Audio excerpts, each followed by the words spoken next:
এনারা গাড়িটা কিসের জন্য আটকেছেন সেটা কিন্তু বড় বিষয়, সেটা আমরা জানবো।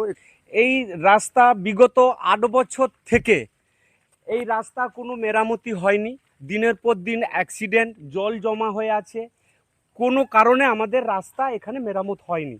তো এই রকম জল জমা হয়ে গেছে, যখন আমরা গাড়ি আটকালাম কেউ আমাদের পাশে নেই। আমাদের বক্তব্য যে আমাদের এই রাস্তাটা যাতে মেরামত হয়, এই জল জমা হয়ে আছে, মানুষ স্কুল আছে এখান থেকে, আমাদের Sabang BDO office, Sabang registry office, এই রাস্তা দিয়েই আমাদের অনেক লোক যাতায়াত করে। কিন্তু এই রাস্তাটার এই বেহালের জন্য মানুষ অনেক কষ্ট পায়, যার জন্য আমরা গাড়ি আটকিয়েছি। আমাদের রাস্তা মেরামত হবে, আমরা এটাই চাই।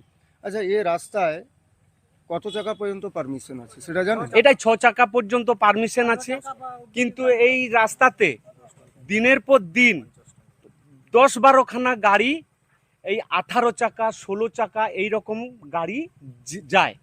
মানে এত গর্ত, মা বেটাতে পড়ে গেলাম, আমার ছেলেটার মানে কি মাথাটাকে বাঁচানোর জন্য পড়ে গেল, দাড়ি ফেটে গেল, এই আঁটু এই হয়ে গেল।